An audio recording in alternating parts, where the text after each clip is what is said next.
Developing tonight, thousands of people in Oregon potentially exposed to HIV, hepatitis, and other diseases. What? Hold on. Imagine going to the hospital, a place meant for healing, only to be thrust into a nightmare. A sanctuary of health and recovery suddenly becomes a place of fear and uncertainty. That's the horrifying reality for over 2,000 patients in Portland, Oregon.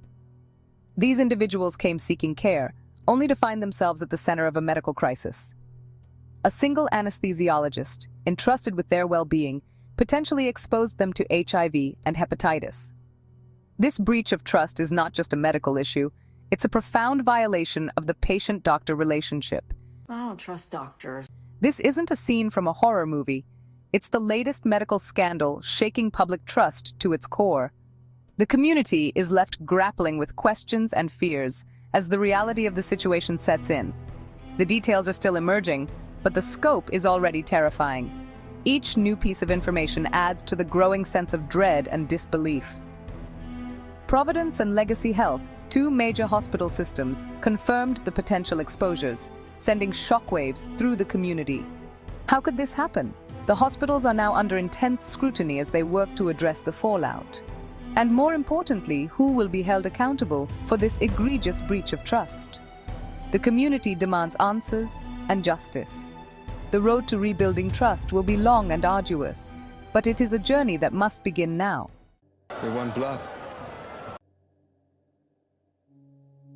Hospitals are supposed to be havens of healing, places where skilled professionals work tirelessly to mend our bodies.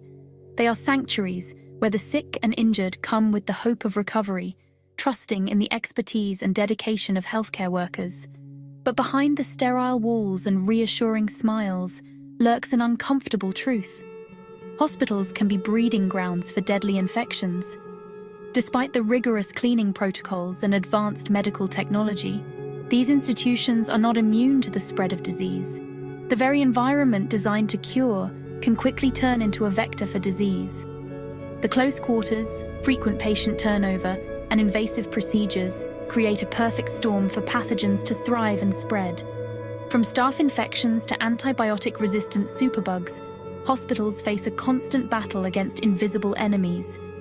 These infections can be particularly dangerous because they often affect patients who are already vulnerable due to their existing health conditions. But the Portland scandal reveals a more insidious threat, a breakdown in basic safety protocols, the very measures designed to protect patients from harm. When healthcare workers fail to follow these protocols, whether due to oversight, lack of training, or systemic issues, the risk of infection increases dramatically. When those safeguards fail, the consequences can be catastrophic. Patients who come seeking help can end up facing life-threatening infections, prolonging their hospital stay, and in some cases, leading to severe complications or even death. The trust placed in these institutions is shattered, and the ripple effects can be felt throughout the entire healthcare system. One little change has a ripple effect. This isn't the first time hospitals have failed to protect their patients. History is littered with similar scandals, each more horrifying than the last. Remember the contaminated surgical instruments or the nurses reusing syringes? These aren't isolated incidents. They're chilling reminders of a systemic problem. Hospitals are not just places of healing, they are also significant profit centers. In the United States alone, hospitals generate billions in annual profits. For instance, a single heart surgery can bring in upwards of $100,000. Delivering a baby can cost between $5,000 to $11,000, depending on the complexity and location. These figures highlight the immense financial stakes involved in healthcare. It begs the question, are we ever truly safe in the hands of those sworn to heal us? Keeping me safe. Behind the staggering statistics are real people whose lives have been irrevocably altered. The fear, the uncertainty, the agonizing wait for test results. It's a heavy burden to bear. For some, the emotional toll will far outweigh any physical symptoms. Imagine living with the knowledge that a routine medical procedure might have exposed you to a life-altering virus. Imagine the anger, the betrayal, the sense of helplessness. The true cost of this scandal can't be measured in dollars and cents. It's etched in the faces of those forever scarred by this preventable tragedy. They will be held accountable. The blame game begins. Who failed these patients? The investigation is ongoing, but one thing is clear. Someone dropped the ball. Was it the anesthesiologist who allegedly violated safety protocols? Or does the blame rest higher up the chain of command? Were warning signs ignored? Were corners cut? The hospitals, for their part, have issued the usual platitudes, expressing deep concern, promising a thorough investigation, and pledging to ensure this never happens again. But words ring hollow in the face of such a devastating breach of trust. The victims deserve more than empty promises. They deserve answers. We want answers. We want closure. Unraveling the truth. As the investigation unfolds, more questions arise. What specific safety protocols were violated? How long were these violations going on? Were there any red flags that should have been addressed sooner? Some whisper of a cover-up pointing to the lack of transparency from both the hospitals and the anesthesiology group. Others speculate about financial motives, suggesting that profit margins took precedence over patient safety. The truth, as always, likely lies somewhere in the murky middle. It's too murky. A system on trial. Can we trust our hospitals? The Portland scandal isn't just about one rogue anesthesiologist. It's about a system that allowed this to happen. It's a stark reminder that even in the most advanced healthcare systems, human error and institutional failings can have catastrophic consequences. The public's trust in hospitals, already strained, has been dealt another blow. How can we feel safe in trusting our lives to institutions that seem incapable of protecting us from preventable harm? The answer, unfortunately, is far from clear. I need an answer now.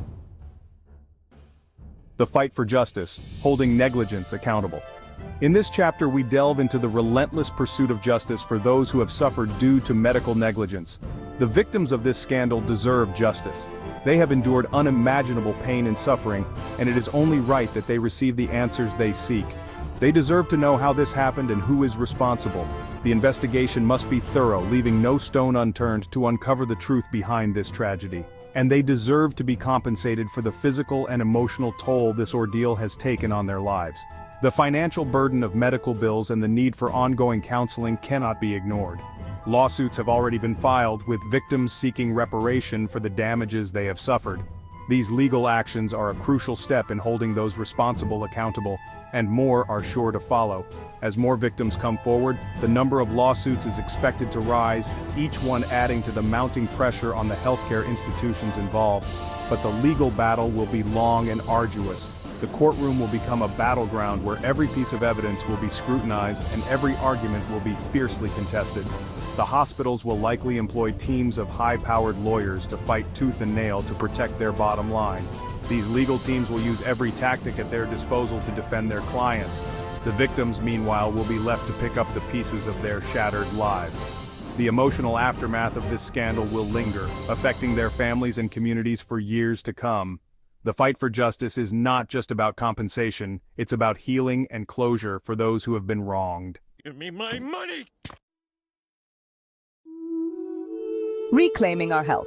A call for transparency and action. The Portland scandal is a wake-up call. We can't afford to be complacent about our healthcare. We need to demand better from our hospitals, our doctors, and our elected officials. We need to push for greater transparency, stricter regulations, and a renewed focus on patient safety. The fight for safer healthcare starts with each of us. We need to educate ourselves about the risks, ask tough questions, and hold those in power accountable. Our lives quite literally depend on it. Hey, trust me. I'm doctor.